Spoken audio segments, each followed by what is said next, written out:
Fala galera, como é que vocês estão? Hoje, né, nessa aula daqui, nós vamos falar sobre fundos de investimentos multimercado, né? A gente falou na última aula de fundos de renda fixa e a próxima será fundos de ações. É, Tem mais alguns tipos de fundos, mas nós vamos falar basicamente desses três, porque o fundamento de um fundo, né, como ele funciona, é muito parecido. O que vai geralmente mudar de um fundo para o outro é uma taxa de administração, um vai ter maior, outro menor, e o tipo de rendimento vai ser renda fixa, multimercado ou renda variável, entendeu?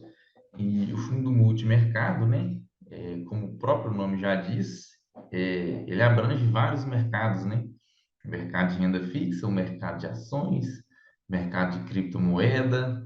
Então, ele investe em várias coisas ao mesmo tempo. Ele mescla, né, os investimentos. Então, para quem quer diversificar, é uma ótima ideia, né? Deixa eu compartilhar a tela aqui. E o que eu vou falar, por exemplo, eu falei um pouquinho de renda fixa, eu vou falar agora em multimercado, que eu vou falar em ações, então muitas coisas serão parecidas. Talvez eu esteja até repetindo. É bom que fixa na sua cabeça, tá? Deixa eu compartilhar aqui. Então, o fundo multimercado são fundos que investem em vários mercados ao mesmo tempo. É também um dos investimentos mais populares de corretoras, né? Porque o banco vai lá na corretora e fala assim: eu tenho esse fundo aqui, se você vender no mercado para mim, né, vender para os investidores, eu te dou tanto de comissão. Então, as corretoras ganham muitas comissões com fundos de investimento, né? E será que vale a pena? Como eu disse para vocês, né? É um fundo que já diversifica, né? Principalmente para quem é iniciante, é interessante, porque aquele fundo já diversifica para você, em vez de você ficar procurando vários tipos de investimento. Um só investimento, talvez você acha já um fundo só interessante para você investir. É bom que é sempre bom diversificar também, né? Em mais de um fundo, nunca só deixar um fundo só, seu dinheiro num lugar só, nunca deixe seu dinheiro, como diz o ditado, né? Nunca deixe seus ovos em apenas uma cesta, né? Porque se aquela cesta cair, quebram-se todos os ovos. Ou seja, se deixa num fundo ali, num fundo de investimento, e aquele banco, né, ou aquele fundo quebra, você perde todo o seu dinheiro. Então, sempre divide, procura, se você quer deixar só em fundos, né, quer terceirizar, porque fundo nada mais é do que você terceirizar a responsabilidade para algum gestor, né? Então, se você quer terceirizar, diversifique em 3, 4, 5 fundos, tá? Pega um de renda fixa, um multimercado, um de ações, um de criptomoeda e por aí vai. Então, é um fundo, né? O que que é um fundo? Um fundo reúne recursos de diversos investidores, né? Para aplicar em uma série de ativos, fixa, variável, PCA e por aí vai. E todo fundo tem um gestor que é profissional, entendeu? Ele tem certificado, tirou vários certificados no mercado para ser um gestor profissional. A pessoa, eu quero ser gestor, não é só eu chegar e falar lá no fundo que eu tenho experiência e que eu quero ser gestor, não. Tem que ter estudo, certificado, curso e além da experiência profissional no mercado também, tá? Então, esse gestor, ele toma as decisões de investimentos que já tem previamente no prospecto daquele fundo, né? Todo fundo tem um prospecto, é uma lâmina, né? Como eu disse, é uma folha que vem descrito todas as características do fundo. E aí, nesse prospecto, fala lá, né? Em que aquele fundo está investindo, qual a porcentagem, tipo 30% em fixo, 70% em variável. Então, no prospecto vai te dar todos os detalhes, né? Quanto está rendendo nos últimos meses, quanto rendeu nos últimos 12 meses, nos últimos 5 anos, para você ter uma ideia de como funciona, como está o rendimento daquele fundo. Interessante você pesquisar sobre o gestor, eu falei isso na aula passada, que pode ser que esse gestor mude, tá? Você investiu naquele fundo, tá rendendo bacana, tá rendendo muito bem. E passou 6 meses, aquele fundo passou a não render nada. E quando você vai verificar, é o gestor que mudou. Saiu um gestor bom, que ele recebeu uma proposta, veio para um outro fundo, uma proposta melhor, que ele ia ganhar mais.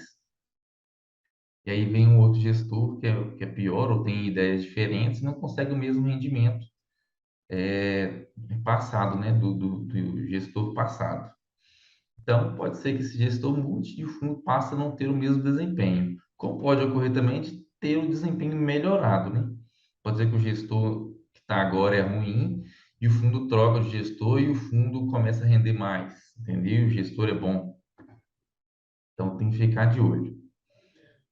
Pesquisar sobre o gestor. Nesses prospectos, também disse isso na aula passada.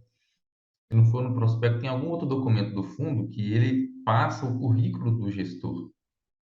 Então, esse gestor já trabalhou com isso, tem tais certificados, tem tantos anos no mercado.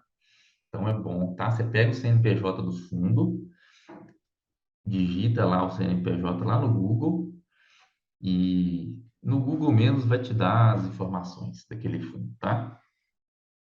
Então, a gente tem que ficar atento também que quando o fundo tem muito dinheiro investido, ele fica limitado a alguns tipos de investimento. Tipo, ele quer investir em um CDB do Banco Inter. E o Banco Inter quer captar só 1 milhão em CDB. Só que eles vão supor que o fundo tem 5 milhões para investir em CDB. E no Banco Inter só aceita 1 milhão, então ele tem que pegar esses quatro que sobrou e procurar outros bancos. Entendeu? Então ele pode ficar limitado a alguns tipos de investimento. Alguns fundos também eles fecham para novos investidores ou novos aportes, porque se ele já captou muito dinheiro no mercado, acontece isso, né? Ele pode ficar limitado. Então ele fecha para novos investidores ou fecha para novos investidores ou novos aportes. Tipo assim, eu já sou investidor daquele fundo e eu quero aportar mais dinheiro, ele bloqueia, não deixa. Se eu tenho 100 mil naquele fundo e quero colocar mais 100, ele não deixa, entendeu? Ele coloca um limite ali. Geralmente, os fundos que rendem muito hoje, no futuro, podem não ter o mesmo desempenho e rendimento, tá? O que que a gente analisa num fundo? Primeiro, na rentabilidade, né, que é o mais importante. Todo mundo quer saber da rentabilidade, né? Mas não podemos olhar apenas a rentabilidade. A gente sabe que é o mais importante, mas não podemos olhar apenas a rentabilidade, tá? Temos que olhar também o volume aplicado naquele fundo. Por outro lado, né, muito dinheiro e muito cotista fica mais diluído, né? Então o prejuízo é menor. Então é bom pegar aquele meio termo, né? Tem que olhar a taxa de administração, que hoje eu acho tão importante quanto a rentabilidade, tá? Porque taxa de administração alta diminui a sua rentabilidade, tá? Quando for um fundo de renda fixa, a taxa de administração tem que ser no máximo 1%, tá? Mais que isso, fica ruim. Quando for um fundo multimercado, até 2%. Mais que isso também não compensa. Geralmente, bancos grandes têm as taxas de administração altas. É mais que isso aí. Tem fundo que chega a 3, 4, 5%, tá? Então tem que ficar de olho muito nessa taxa de administração. Alguns fundos, né, principalmente multimercado de ações, têm taxa de performance. Se um fundo renda fixa tiver taxa de performance, sai fora, tá? Porque renda fixa já não rende tanto.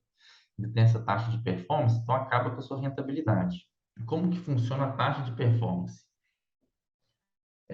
Quando excede, né? Quando o fundo excede um benchmark. O que que é o benchmark, Rodrigo? Essas palavras bonitas não entram na minha cabeça. Benchmark é um comparativo, entendeu? Vamos supor, tem a taxa CDI, que nada mais é que ela é, se ampara a taxa Selic, né? Então, vamos supor que taxa Selic. Vamos supor que o benchmark é a taxa Selic. A taxa Selic hoje está 13,75. Então, aquele fundo vai usar a 13,75, vai usar a taxa Selic como comparativo. Aí ele coloca assim, ó, se eu exceder a taxa Selic, eu cobro taxa de performance. Se o fundo render abaixo, eu não cobro essa taxa de performance. Ou seja, ele está performando melhor que a taxa Selic, ele vai cobrar uma taxinha a mais para ele, entendeu? Então, geralmente essa taxa de performance é 20% sobre o que exceder, tá? Então, taxa Selic 13,75. Naquele mês rendeu 15, desculpa, 13,75 ao ano, né? Então, vamos um pouquinho, 1% ao mês, para simplificar. Se naquele mês passou de 1%, rendeu 1,5%, vai pegar esses 0,5% e vai cobrar 20% sobre isso. parecendo um cálculo aqui de Dilma, mas é assim que funciona, tá? Então, pegou lá, rendeu 0,5%. Ele vai pegar 20% sobre isso e vai tirar mais sobre a taxa de performance, tá? Então, você tem que observar qual que é esse benchmark. Por exemplo, um fundo multimercado utiliza a taxa Selic como benchmark, geralmente é fácil de bater a taxa Selic. Não é difícil, entendeu? Então, se ele coloca essa taxa, né, CDI, se ele coloca a taxa CDI como benchmark, todo mês ele pode bater essa taxa e aí todo mês ele vai te cobrar a taxa de performance, entendeu? Já se ele coloca o Ibovespa, por exemplo, né, que é da bolsa, é uma taxa que sobe e desce, talvez já é mais difícil, né? Se aquele mês pode ter mês que rendeu 10% num mês o Ibovespa, entendeu? E aí fica mais difícil de bater a taxa do Ibovespa. Então, quando tiver taxa de performance, você sempre observa isso também, qual que é o benchmark dele. Depois você pesquisa aí no Google o que que é benchmark, que talvez o Google te explica melhor do que eu. Mas é isso, ele sempre pega alguma coisa para ele comparar. Uma taxa Selic ou um Ibovespa, que é a taxa da Bolsa de Valores, né? E aí, como eu disse aí, se for um CDI para um fundo multimercado, não vale a pena. Se for um fundo de renda fixa e utilizar o CDI, tem mais coerência, né? Porque o CDI é renda fixa. Então, tem que ficar de olho nisso, tá? Você investir no fundo vai te poupar trabalho, né? Porque tem alguém gerindo o seu investimento. Esse gestor profissional, ele fica o dia inteiro por conta disso. Ele trabalha para aquele fundo. Então, ele está 24 horas do dia de trabalho dele ali, focado, em ter a taxa de performance, né? Porque a taxa de performance, o gestor ganha mais. Então, se ele performar melhor que o mercado, ele vai receber mais. Então, tem alguém gerindo o seu investimento, vai te poupar trabalho, tá? Como que funciona a alíquota de imposto de renda? É tradicional. Tem a tabelinha, tá? Se eu não tive, se tem uma aula sobre isso, você volta lá na aula. Se não tem ainda, que eu vou gravar, só procurar no Google aí, alíquota de imposto de renda para investimentos. Aí lá, 22,5%, 20%, 17,5% e 15%, tá? Aí vai abaixando de acordo com o tempo que você vai deixando, tá? Então, se o fundo multimercado tiver mais de 67% em papéis da Bolsa de Valores, ou seja, 67% do capital dele está investindo em ações, está investindo na Bolsa de Valores, a alíquota de imposto de renda é única, é de 15% sobre os rendimentos, tá? Sempre sobre os rendimentos. Imposto de renda é sobre a renda, tá? Sempre sobre os rendimentos. Então, se durante um ano você ganhou R$ 1.000 e vai resgatar, teve R$ 1.000 de rendimento, você vai resgatar, vai se descontar R$ 150, tá? E isso só vai te cobrar se você resgatar, tá bom? Próximo slide é fundo de ações, eu falo na próxima aula para não ficar uma aula muito longa, tá bom? Te vejo na próxima aula, abraços.